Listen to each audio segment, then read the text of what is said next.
Okay, I think we'll get started then, since we have some people already here. Hello, everyone. We are so glad to have you here for today's program. My name is Zachary Burt, and I am the Community Outreach and Grants Manager at the DC Preservation League.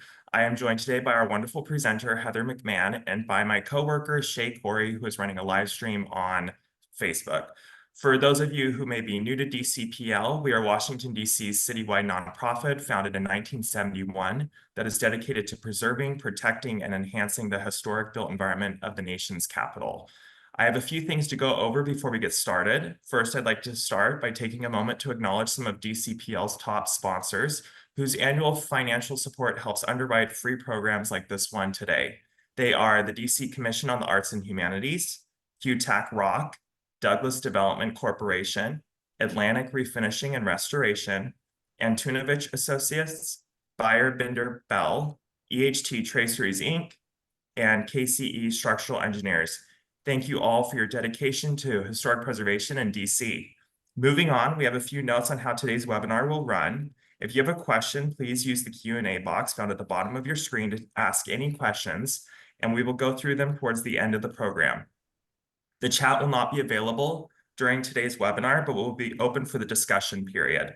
For those joining us on Facebook, Shay will be monitoring any questions you might have and sending them our way here on Zoom. Now that we've covered that, I'm so pleased to introduce you all to today's speaker. Heather McMahon holds a Master's of Architectural History from the University of Virginia and has been working in the field of historic preservation for nearly 2 decades. Originally from the DC metro area, she currently resides in North Carolina. Heather has been drafting a historic context study focused on the history of Latino communities in Washington, D.C., which she'll be presenting today. And some of you might have been at the public meeting at the Mount Pleasant Library earlier this summer. So welcome back if you were there. And with that said, Heather, I'm going to turn it over to you. And thank you again for presenting today and also all the work you've already done on this project, which is so awesome. Well, thank you, Zach. That's really kind of you. I appreciate that. Thanks for that introduction. Hello, everyone, and welcome. And thanks for joining us today. I'm here to provide an overview of the thematic historic context study that my colleague and I have just completed that addresses the history of the Latino community in Washington, D.C. from 1943 to 1991. The impetus behind this study was a recognition that historic sites related to DC's Latino community in the DC Inventory of Historic Sites, which is the local landmark register, and in the National Register of Historic Places are underrepresented. Although Latinos currently comprise 12% of the district's population, only 1% of designated properties in DC have any affiliation with the district's Latino community. Recognizing this disparity, the DC Historic Preservation Office applied for and received a grant from the National Park Service's Underrepresented Communities Grants Fund, which supports efforts to identify historic and cultural resources representative of communities that have been traditionally overlooked by planning and preservation efforts.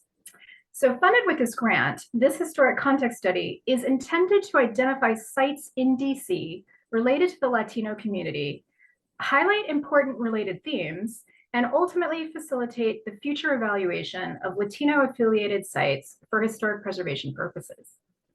This presentation today highlights some of the findings our research uncovered in the last 10 months.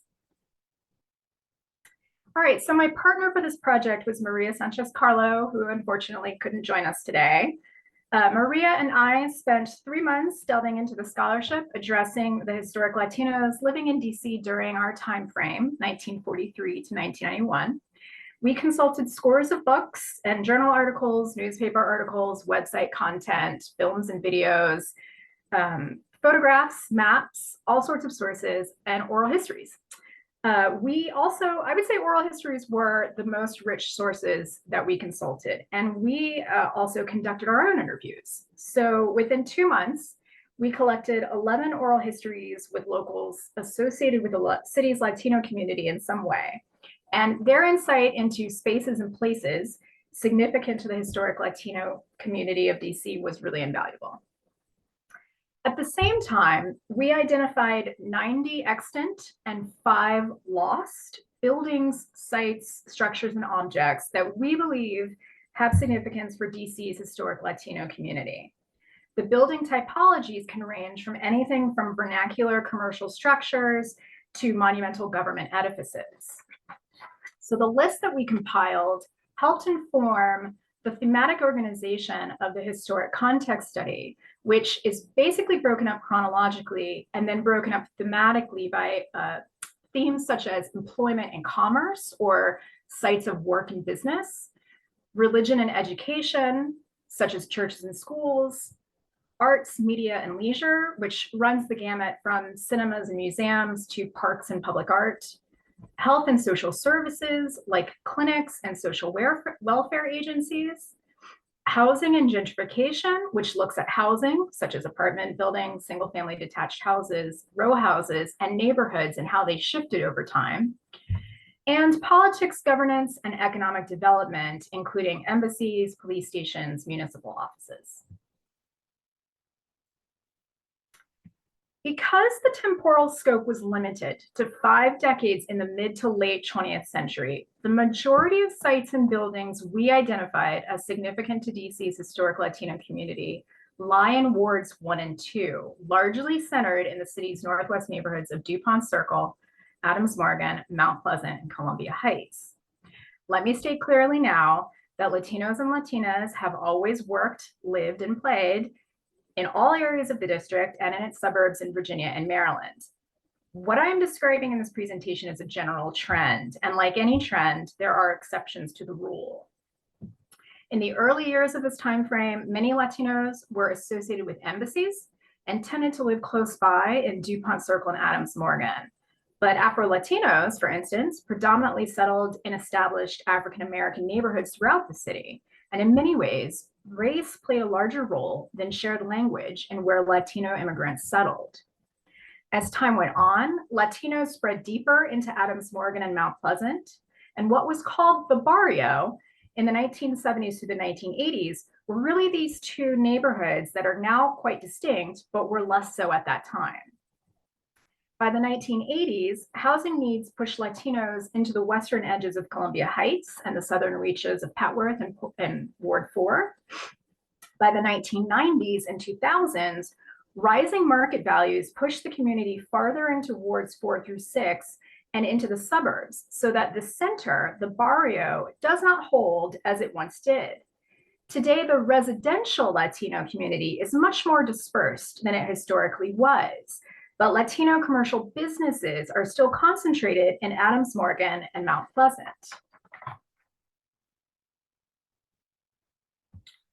All right, so after the introductory chapter of the historic context study, this report that I had said was organized chronologically starts with a chapter called Pioneers, 1943 to 1959. So Spanish and Portuguese speaking immigrants from Latin America, the Caribbean, and the Iberian Peninsula of Europe comprised less than 1% of DC's residents in the 1940s and the 1950s. So the Latino community in this era was exceptionally small. The majority of Spanish speakers in DC during these post-World War II decades were from Puerto Rico, Spain, Mexico, Panama, and Cuba in that order. And that information was tallied from census records. So there is, of course, underreporting, and they are fallible, but I tallied them from the census records. That's where I got that data. Chicanos and Puerto Ricans, as US citizens, often attained positions in the federal government, especially as the federal government expanded during and after World War II. For example, the report speaks about a leader in the community, Marcela Davila, who came to DC from Puerto Rico in 1946 to work as a clerk for the federal government. But in a 1982 interview, Davila talked about how important embassies were, rather than the federal government, in employing local Latino expatriates. Of those Latinos and Latinas who came to DC for diplomacy or global affairs, some were from a privileged class and they served as ambassadors and consuls and analysts in these organizations. But just as many came to America as embassy staff in service positions, such as chauffeurs, cooks, maids, and nannies. An example of the latter, picture seated right, is Juana Campos, who immigrated from the Dominican Republic in October 1940. Campos had been contracted to work as a seamstress for a Dominican diplomatic family already residing in Washington. Eventually, the diplomatic family returned home, but Campos decided to remain in DC. She married Juan Torruella, a Puerto Rican, who also arrived in Washington in 1940 to finish his studies in electrical engineering at American University. The couple had 2 children who were born and raised in DC, and Doña Juana grew to become a significant leader in the DC Latino community throughout her long lifetime. When expatriate Latinos and Latinas arrived in DC in the 1940s and 1950s, they found an unfamiliar and particularly North American racialized landscape. In short, they encountered segregation. Juana Campos, again arriving in DC in 1940, quickly ascertained how Jim Crow laws shaped the urban environment and was aghast at the social disparities between African Americans and European Americans in this country. Her son, who was born here, Roberto Torruella Jr., growing up in DC in the 1940s and 50s, talked about the segregated lunch counter at the People's Drug Store and how his mother instructed her children to always speak Spanish in public so that they would be identified as foreigners. As foreigners, they would be served in segregated spaces despite the color of their skin. Throughout the kind of research that we conducted, we learned that Latinos and Latinas of every shade had to reckon with this stratification and were faced with discrimination, prejudice, and suspicion from native-born white and Black Americans on 2 fronts, based on the color of their skin and for their non-native otherness. If pioneering Latinos were viewed as outsiders by native-born North Americans, they had each other to socialize with. Outside of embassies and their own homes, pioneering Latinos met one another in DC's restaurants, bars, cafes, and grocery stores. La Sevillana, an advertisement you see on the right, was an early grocery store, in Northwest DC. It was opened by 1958, and it served the growing Latino community, again, in Northwest Quadrant. Like Manuel Pena's Spanish store, which was a grocery that opened on R and 17th Streets in 1946, La Sevillana advertised itself as international, selling foods from all around the world. This is largely because the Latino community was still very small. Most of Pena's business was conducted with various embassies, so his stock reflected a wide variety of cuisines from around the world. At the same time, post-World War II, Latin-themed restaurants in DC capitalized on a craze for Mexican food, such as La Fonda, which was opened in 1953 by Manuel Pena's daughter, Adelina Pena Callahan. With some irony, however, the majority of well-known Mexican restaurants in this period were not owned and operated by Latinos at all. Little Mexico, for example, was opened in 1948 by a Greek immigrant, Demosthenes Papanikolaou. Churches became places of solace, comfort, and guidance to many pioneering Latino and Latina immigrants. One of the earliest to provide services in Spanish, as well as support programs, was the Shrine of the Sacred Heart, pictured left. St. Paul's Church, now lost, on the corner of V, as in Victor, and 15th Streets Northwest, was also one of the first Catholic churches known to offer Sunday Mass in Spanish, starting in the 1950s. Protestant Latinos and Latinas also had places of worship in DC. The First Church of the Nazarene at 7th and A, as in Adam Streets Northeast, offered regular services and Bible classes in Spanish as early as 1942. And by 1957, the Capital Memorial Seventh-day Adventist Church at 5th and F Streets Northwest held services in both Spanish and Portuguese. The reason I know about this is from actual period newspaper articles. So a lot of the churches would advertise their services in foreign languages in the newspapers. Private and parochial educational institutions related to some of these churches were also important to pioneering Latino families in this period, such as the Sacred Heart Elementary School and the Girls Academy. St. Paul's Academy, which later became Mackin High School, is another example. So in summation of this chapter, the pioneering Latino community from 1943 to 1959 was extremely small and close-knit. Because Washington, D.C. never had a significant industry other than governance, its foreign-born population was minuscule through the late 20th century. What did attract foreign nationals to D.C. was international politics. And so a good number of Spanish and Portuguese-speaking immigrants living in the district from its inception through the 1960s were linked to foreign legations and global institutions. These diplomatic families often brought with them or recruited support staff, such as nannies, cooks, maids, chauffeurs, even seamstresses, who stayed on in DC after their employers returned home. It was these immigrants, most of whom were women, who really formed the rudiment of DC's Latino community in the late 20th century. While the nationalities and socioeconomic backgrounds of these individuals varied, they shared a common language, a sense of otherness, perhaps some shared cultural traditions, and most importantly, they shared the hardships that mark expatriation and acculturation in a new homeland. The foremost important building typologies in this pioneering period were embassies, commercial businesses, churches, and schools. What most of these buildings have in common is that pioneering Latinos occupied spaces that had been built before them, not necessarily for them, whether these spaces were dwellings or storefronts, churches, or schools. In the 1940s and 50s, assimilation was the dominant practice for immigrants coming to America, and this is subtly reflected in the pioneers fitting into DC's existing built environment. The next chapter covers the period 1960 to 1969. The 1960s, as I'm sure we all know, in America was a decade of heightened political awareness and activism. And young Latinos settling in DC were politically active in nationwide movements as well as in local issues, such as advocating for home rule in DC. In this atmosphere of activism, DC's Latino community began to take shape as a politicized collective. The 1960s were also characterized by the rise of identity politics. In this decade and the next, Mexican-American and Puerto Rican activists across the country challenged America's political hegemony and created a broad and inclusive coalition. The word Latino was coined by Chicano and Puerto Rican solidarity activists to self-describe Spanish-speaking emigres and citizens living in the United States.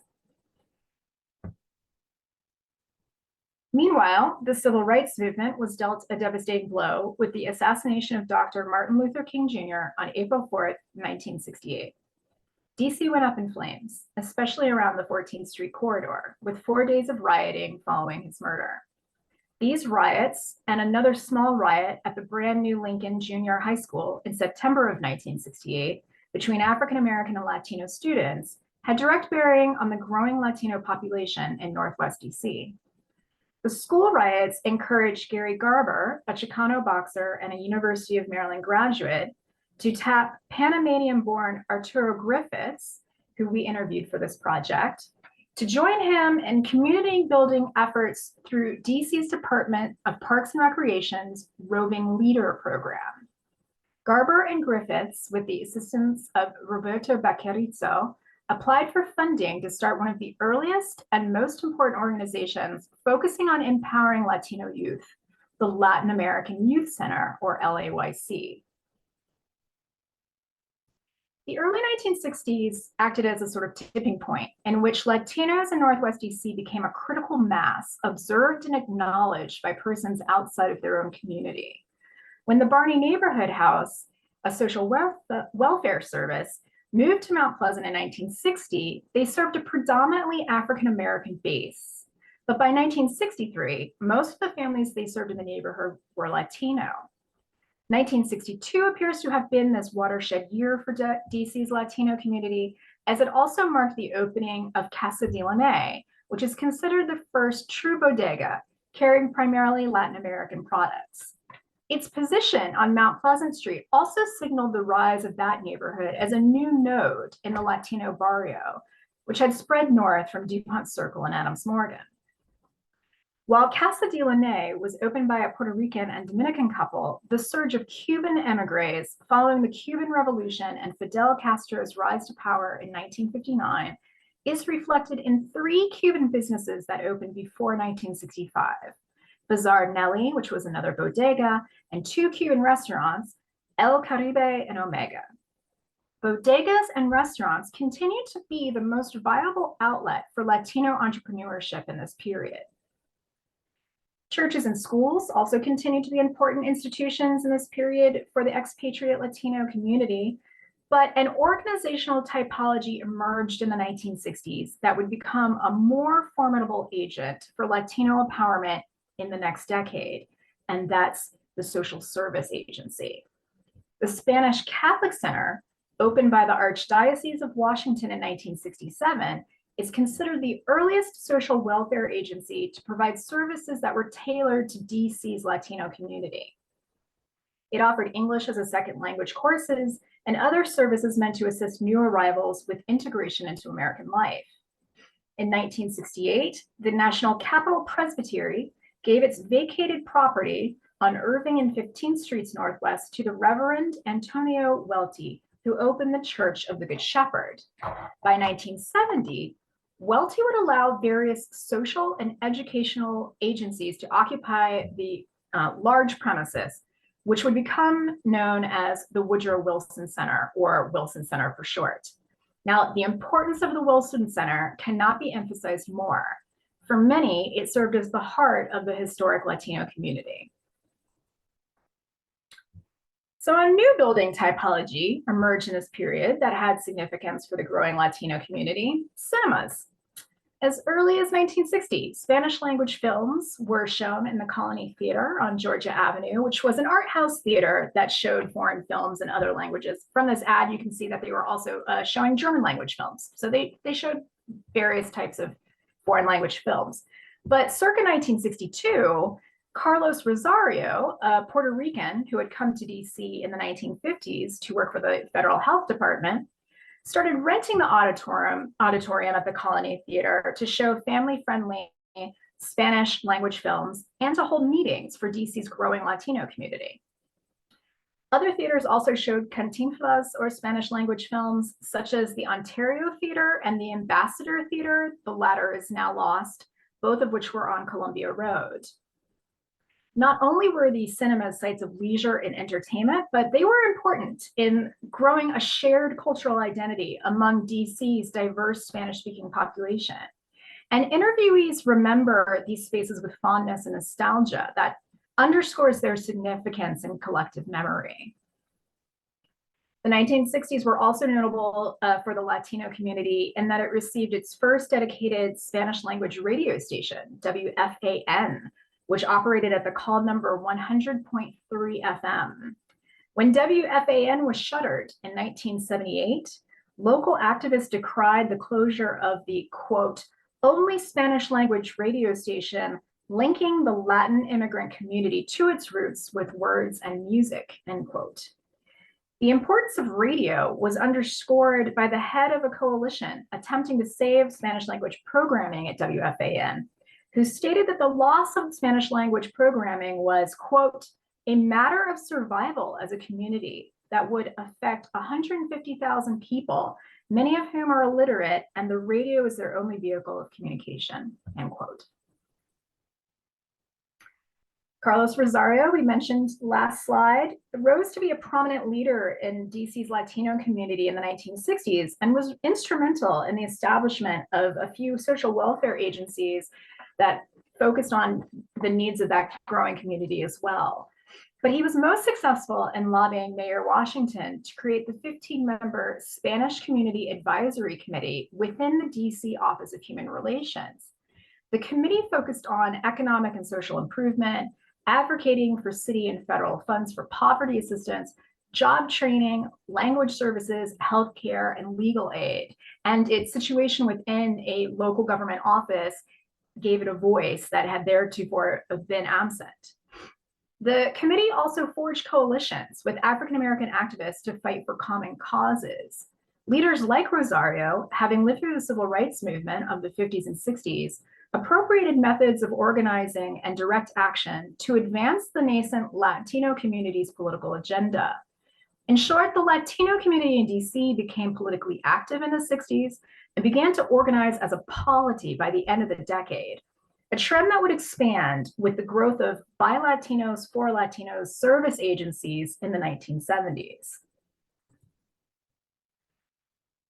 So in this period, 1960 to 1969, Spanish speakers settling in Washington, D.C. continued to originate mainly in the Caribbean, and many of these immigrants were Afro-Latinos. An influx of Cubans after Fidel Castro's ascension to power in 1959 shifted Latino demographics in the United States overall, and is reflected in Washington's Cuban-owned businesses that were established in the early and mid-1960s. Various oral histories suggest that 1962 was a watershed year or a tipping point in which Latino community members and outsiders began to acknowledge or recognize a community of Latinos concentrated in Adams Morgan and Mount Pleasant.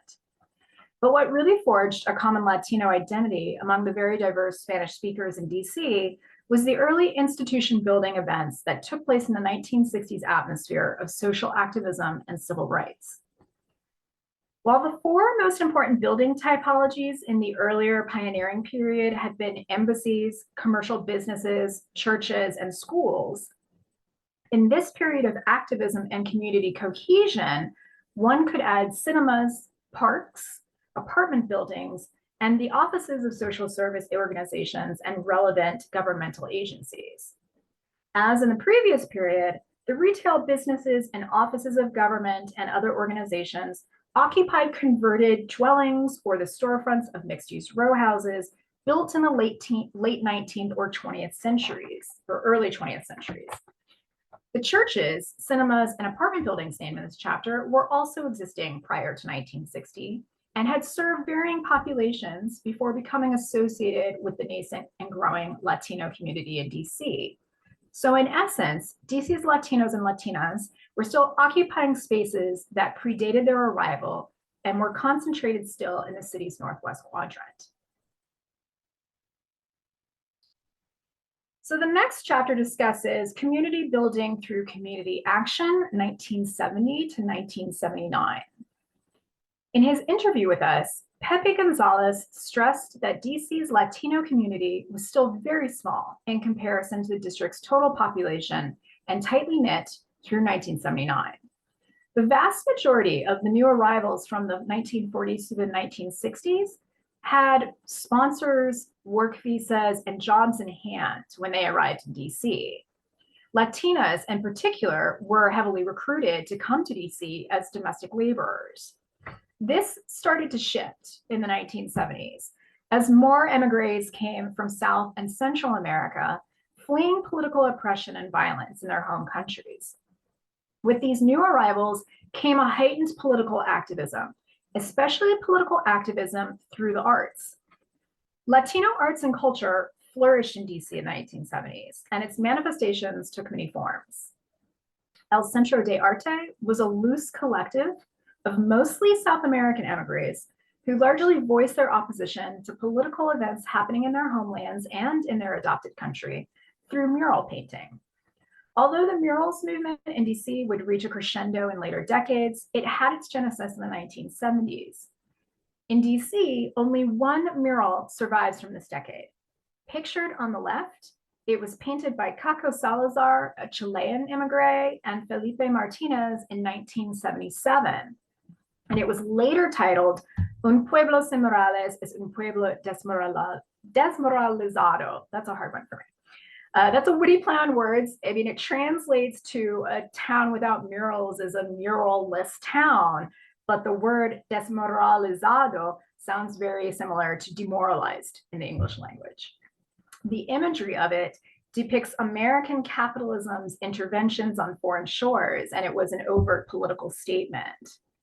But perhaps the most political manifestation of DC's Latino community through arts and culture in this decade was the origins of the annual Latino Festival, which still goes on today. The idea for a festival was a political reaction to the undercounting of Latinos in DC by the 1970 decennial census. In essence, the festival started out as a political pressure group and an organizing effort. The festival was originally conceived as a one-day event with a parade through the neighborhood streets, which was intended to make the community visible to both DC residents at large and the local and federal governments. In short, if the numbers of Latinos in DC had been undercounted by the census, if they took to the streets, they would be seen in the numbers that actually truly existed in reality. So the first festival, I think I said, was held in the summer of 1971 in Calorama Park. And the political strides that were made in this decade by DC's Latino community through things like public art movements and the festival culminated with the establishment of the Office of Latino Affairs inside the mayor's office in 1976. So bodegas continued to be a seminal typology for the DC Latino community, and the number of them proliferated through the 1970s to include Casa Labrato, El Progreso, La Americana, Los Primos, and El Gavilan. But other types of Latino-owned retail shops expanded in this decade, such as Verbo Martinez's Barbershop and the Gonzalez Brothers and Bicycle Shop. Daniel Bueno's Zodiac Record Shop was a popular commercial destination for DC's Latinos and Latinas through the 1970s. And Bueno's success enabled him to expand his stores throughout the whole metropolitan region by the end of the century. The main commercial thoroughfares were 18th Street and Columbia Road, followed by Mount Pleasant Street. By 1979, Adams Morgan in particular had become such a hub of Spanish-speaking businesses and restaurants in the district that Mayor Marion Barry's new administration toyed with the idea of rebranding it the Latin Quarter. In addition to commerce, educational institutions for Latinos by Latinos proliferated in the 1970s. In 1972, the Rosemount Center opened in the former House of Mercy on Klingel Road, providing bilingual daycare and one of the earliest, if not the first, Head Start programs for Latino children in DC. Oyster Bilingual Elementary School filled a need that had not been met by the DC public elementary schools. While high school and young adult education was the focus of the Multicultural Career Intern Program, which became the Bell School and is now the Czech campus, both Oyster and the MCIP were founded in 1979. For adult learning, Carlos Rosario's PELA program, founded in 1970, grew into the Gordon Center under Sonia Gutierrez's stewardship, and it is now known as the Carlos Rosario International Public Charter School, the first adult public charter school in the whole nation. The number of social service agencies operated by Latinos and Latinas and focusing on meeting the needs of DC's Latino community skyrocketed in the 1970s. Social service agencies really are the glue that brought the community together. Of the many Latino agencies that opened in the 1970s, the list includes, but is not limited to, Adelante, Ayuda Legal Services, Andromeda Transcultural Health, the Barney Center Spanish Senior Citizen Center, and Eofilas Spanish Senior Citizen Center, and the Council of Hispanic Community Agencies, which was an umbrella organization that tied these agencies together and gave them a collective voice. As we said previously, the Wilson Center, opened in 1970, was the heart of this phenomenon.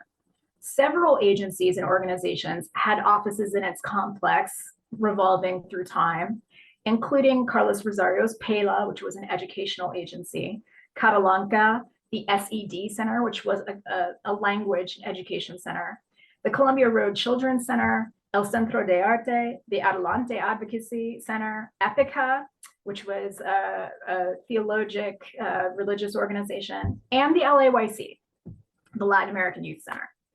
The Wilson Center functioned as an incubator for nonprofits, as well as a community center until the early 21st century.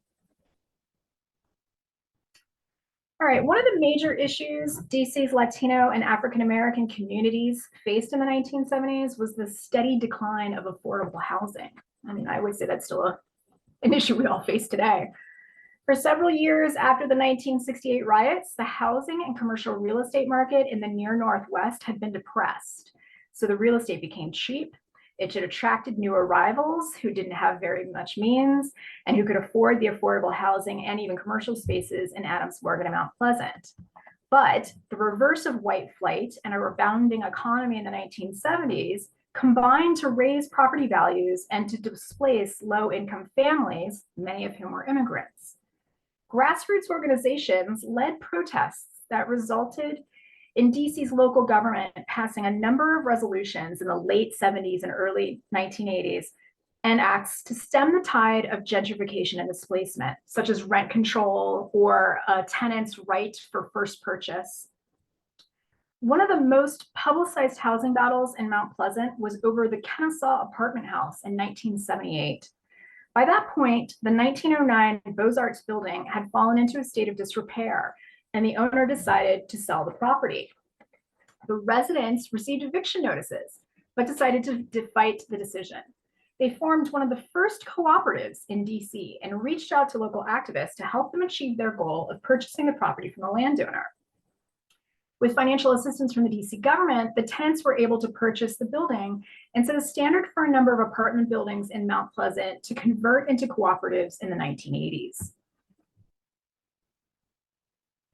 So in summation, the 1970s were truly the pinnacle for DC's Latino community and the crux of its formation as a self-identified umbrella community in which diverse Spanish speakers shared political, social, cultural, and economic interests. Unlike in earlier decades, the majority of new arrivals in the 1970s were immigrants unassociated with the embassies and international organizations that had attracted previous generations.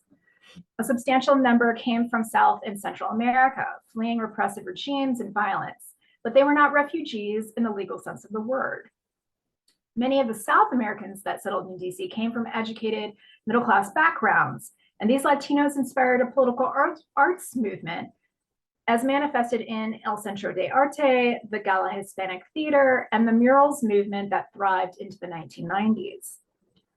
Small commercial businesses owned and operated by Latinos and serving a Latino clientele expanded exponentially in this period and were no longer confined to just bodegas and restaurants, but included tailors and barbershops, even niche retail stores such as the Zodiac Record Shop or Brothers and Bicycle Shop. Similarly, bilingual education, both private and public, expanded in the 1970s. But activism and social services were the hallmark of this era and the core of the DC Latino community's formation. In this period of activism and community formation, retail storefronts, schools, parks, apartment buildings, and the offices of social service organizations and relevant governmental agencies were the most important building typologies. Converted row houses built in the late 19th or early 20th centuries housed several agencies and organizations. But public art projects, and specifically murals, in the built environment also characterized this era and were a new typological addition to the expanding, tangible Latino presence in DC. The importance of murals cannot be understated. Murals serve as a means of community affirmation. And while all of the buildings listed in these chapters predate the emergence of a Latino community or polity in DC, and they were not purpose-built for Latinos in mind, murals were intentionally created by Latinos and for Latinos. They are thereby, in some ways, the only purpose-built typology in this study. The last main chapter of this historic context study covers the period 1980 to 1991. The 1980s were an important inflection point for the DC Latino community. Political strife and violent civil wars in Central America resulted in huge numbers of largely undocumented immigration of Nicaraguans, Guatemalans, Hondurans, and Salvadorans to the United States. Although these individuals met the definition of refugees or asylum seekers, for political reasons and on the whole, they did not receive that recognition or status by federal immigration authorities. The hundreds of thousands of Central Americans entering the United States during the 1980s constituted an unprecedented wave of immigration, forming the basis for US immigration politics and policies still resonating today. It also shifted the demographic of DC's diverse Latino community. By 1990, Salvadorans comprised 34% of DC's Latinos.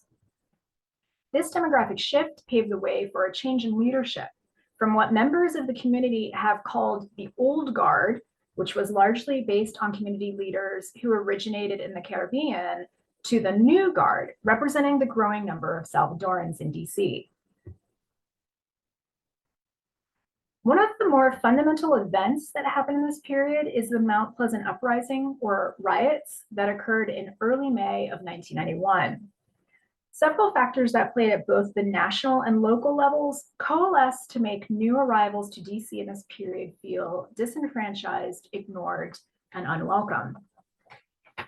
This vulnerable population of refugees strained the district's resources as well as the limited housing stock, and this created friction with established residents. In addition, ramped up police violence in DC during the crack cocaine epidemic of the mid to late 1980s, as well as police prejudice, compounded new arrivals' feelings of alienation and discrimination. The barrio was a tinderbox ready to be set alight, which is what happened with the arrest of Daniel Gomez on May 5th, 1991, by two rookie cops. In the process of arrest, Gomez was shot and seriously wounded. Witness accounts of the arrest varied widely. However, the rumor of police brutality circulated quickly, and events immediately escalated from protest into rioting. After 3 successive nights of rioting, the chaos in the barrio subsided. Although a few properties were burnt or looted, no one was killed, and the damage done forced the city to finally reckon with its growing Latino population. Following the riots, the Latino Civil Rights Task Force was formed to study several problems facing the Latino immigrant community and to provide recommendations to the city government. While the Mount Pleasant Uprising was an expression of anger and frustration, the event did have some positive ramifications and evoked some policy changes. In addition to the growth of the Central American community within the larger Latino community of DC, another subset began to take shape in the late 1980s and early 1990s. With the rise of identity politics, lesbian, gay, bisexual, transgender, and queer, or LGBTQ, individuals advocated for their civil rights using the same strategies that had been employed effectively in the civil rights movements of the 1950s and 60s. The few LGBTQ Latinos living in DC from the 1940s through the 1970s had maintained low profiles, afraid that being openly gay would endanger their jobs and their immigration statuses. But by the 1980s, DC's LGBTQ Latinos began to organize openly. 1987 was a watershed year for Washington's gay Latino community. It marked the second National March on Washington for lesbian and gay rights, as well as the founding of 3 very important organizations.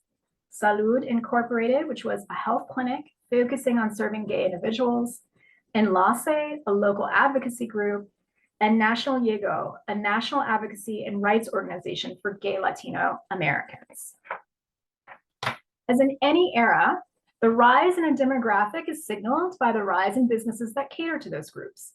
For the Salvadorans coming to DC, a number of beloved Salvadoran restaurants opened in Northwest DC in the 80s, such as El Tazamal and El Tamarindo. For the growing Latino LGBTQ community, bars and nightclubs were important social spaces. Many queer-friendly bars were located in the Eastern Market neighborhood of DC, but El Faro, which opened in Adams Morgan in 1990, is considered the first Latino queer bar in the city. The popularity of El Faro led to the establishment of several other bars catering to Latino LGBTQ clientele in the mid-1990s, such as Escándalo and Chaos, both in DuPont Circle. Many of the same institutions that assisted earlier DC Latino immigrants continue to assist new arrivals in the 1980s. Churches in particular were always a place of solace and guidance. The sanctuary movement, predicated on the ancient concept of churches being a place of sanctuary and refuge, emerged in 1980 as a response to the civil wars in Central America and the refugee crisis in North America. By 1987, DC had 11 participating sanctuary movement congregations in the city and its suburbs, including All Souls Unitarian Church, the National Capital Union Presbytery, and the Calvary United Methodist Church, among others. The Calvary United Methodist Church was also instrumental in founding, with local Beatriz Otero, a bilingual early childhood development center, which was later rebranded as Centro Mia. Also in this period, several social service agencies were founded that were important to DC's Latino community, both then and now, including Caracen, La Clínica del Pueblo, Salud Incorporated, and Mary Center. The latter three are health clinics that addressed various social problems, from rising rates of homelessness and teenage pregnancy to depression, drug addiction, and the AIDS epidemic, at either low cost or for free. Building bridges between DC's African American and Latino communities underpinned many of the programs undertaken by the LAYC in collaboration with El Centro de Arte. This is perhaps best exemplified by the Unity mural, painted on the side of the Pepco substation near Marie Reed Elementary School in 1982. The mural was painted by students led by Alan Big Al Carter, a local African American artist, and Leah Williams, originally from Columbia. Similarly, 3 murals painted on a retaining wall on Klingle Road between 1988 and 1990 brought local kids of all backgrounds together in a productive and community building practice. The triptych is known as A Tribute to Life, Youth of the World, and A Chant for Hope.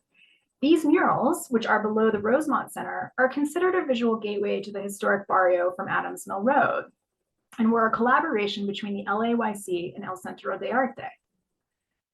The Latinegro Theater Youth Project, founded in 1985 by 4 students at Duke Ellington School of Arts, was a theatrical troupe that tackled the problem of African American Latino friction and conflict in schools.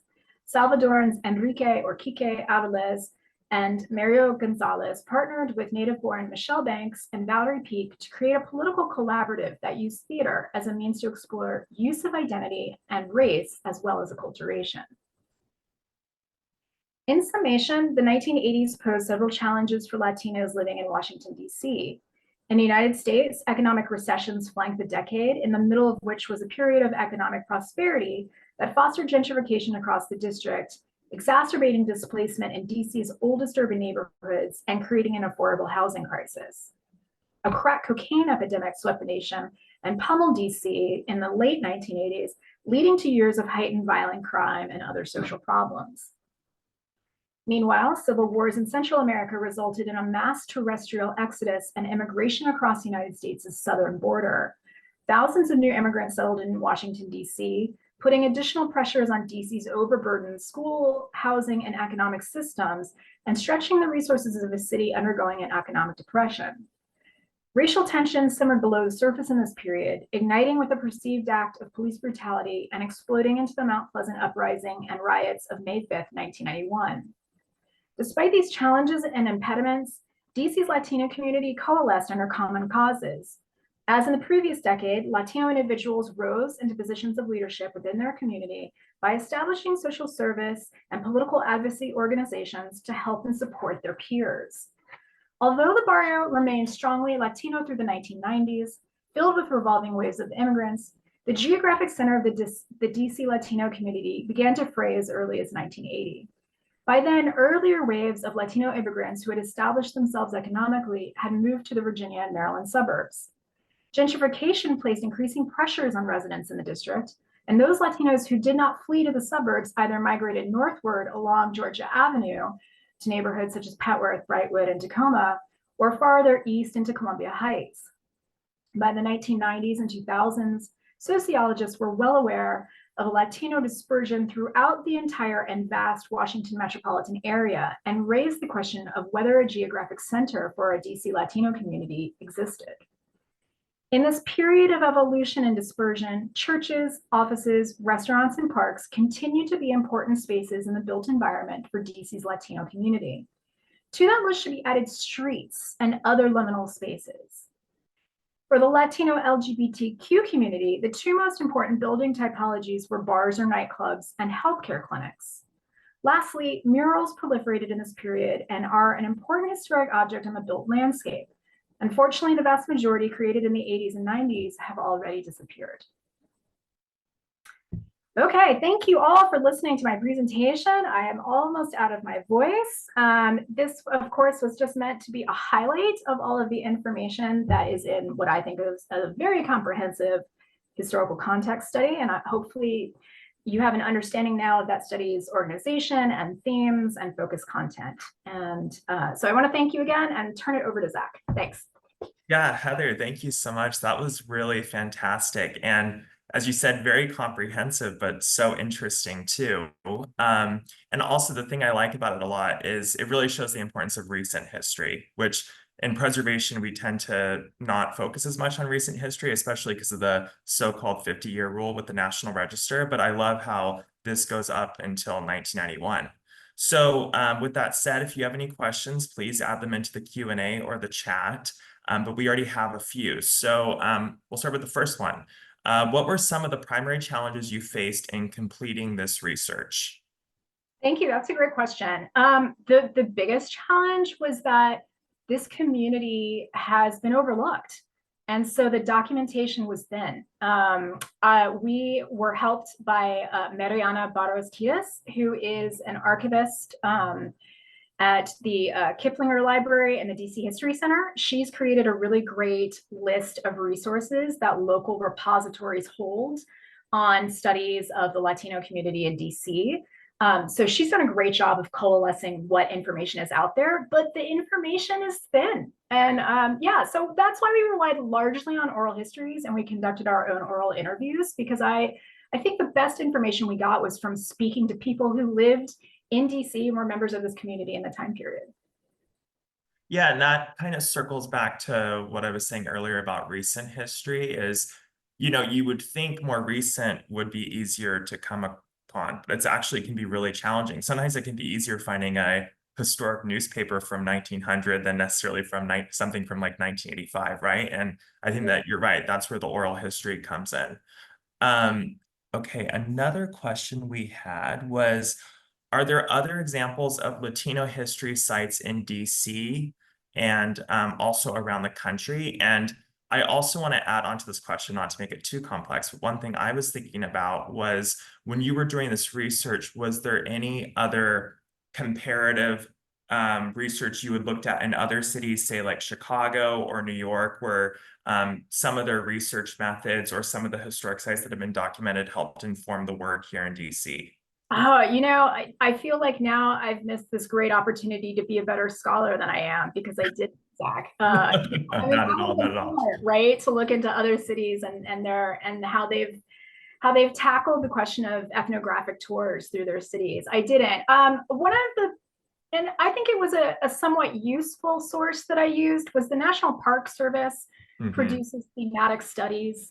And I think it was about 2010, 2011, they came out with the studies of Latino Americans across the nation. So it's a huge tome. And it really actually doesn't look at DC in particular. So again, it wasn't, all that helpful, but it was a good source. And it really helped me organize my themes based on like the arts and religion and education and employment. A lot of what the National Park Service study had done helped me organize my thoughts, but I didn't necessarily look into other cities. As for sites, I mean, there are tons of sites across the city that are associated or affiliated with the Latino community, both historic and present today, or that hold special significance for individuals of Latino community. The report, when it comes out, you'll be able to see has way more than I was able to list in this presentation. And again, so 90 that we found that are extant and the 5 missing, I really think that's just the beginning, right? Because what this study is supposed to do is let other people go out into the world and recognize sites for their affiliation with Latino history and therefore nominate them for that. So it's just the tip of the iceberg. Yeah, for sure. And I think sometimes too with underrepresented communities in the field of historic preservation, like Latino history, a site might be designated, but not necessarily include any information about the Latino community. The site might be strictly about, the architecture and not talk about the social history. So yeah, that's all very interesting. Another question we have is, Is there a historic site in DC associated with Latino heritage and culture that is particularly threatened and or endangered? And I know you mentioned the murals, but is there any other ones that you would like to give a shout out to?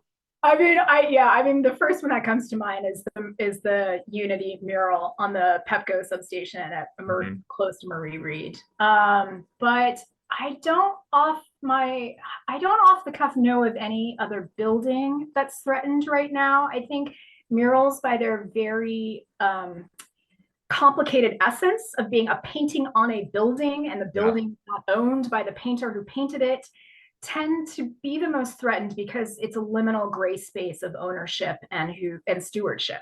But I can't think of anything off the top of my head that's threatened. But yeah, with the murals, I automatically think as a preservationist, what is the long-term care plan for that, right? You said the long-term stewardship, and yeah, I think that is a really interesting. We were talking about this the other day, I think, about murals, and it is kind of an interesting thing to think about in the world of historic preservation, is the ownership issue and then also the maintenance issue. And then, so what are like the next steps on this project, and also like how can the community get involved to help continue to make this project such a success? I invite feedback. That's why the last slide that hopefully y'all are still looking at have my email on it and my website. You can contact me both ways. So we are wrapping up this study. We gave this presentation in July at the 50% mark, and we are making revisions right now. It's still being reviewed by persons at the DC Historical Preservation Office in the National Park Service. It'll come back to us. We will make more changes, but I'm happy to hear from anyone who wants to contact me about more information. We are also seeking photographs. Anything will help illustrate the report. So if anybody thinks that they have photographs from the time period, 1943 to 1991, that might help illustrate my report, please feel free to reach out to me. And yeah, that's the next step, is just kind of pulling it all together, finalizing it, and finishing it up. Yeah, definitely. And I'm so glad you mentioned the photograph piece, because that is really critical, and everything keeps coming back to the recent history, right? Because a lot of people have lived through these times, and they, probably have photos they randomly took of Mount Pleasant Street or Columbia Road in the 1980s and early 1990s. So yes, thank you for mentioning that, Heather. And I guess, there's one more question, and I don't think you mentioned this, but do you know when the report will be finalized and published? Do you have a general idea? That's a great question. I think we're looking at it's going to be finalized by the end of this year, but it is ultimately a National Park Service project. Yes. And I do not know what their time schedule is for making it available online or whether it will be. All I can say is stay tuned. I'm sure either my good friends at the DC Preservation League or myself will have more information as time comes out. I'm happy to take people's names and create a list of people interested in the report so that when it becomes available publicly, I can alert you and let you know. Okay, awesome. Yes, and DC Preservation League will continue to keep the community and our members informed. And I think just by default of being here today at this webinar, you are already plugged into the network, and we'll get the updates as the study and the related nomination. It was fantastic. It was so interesting. And I'm looking forward to learning more in the coming months. Thanks so much, Zach. I appreciate you all having me today, and it's been a pleasure. Thanks. Thanks, Heather. Have a good day, everyone. Thank you.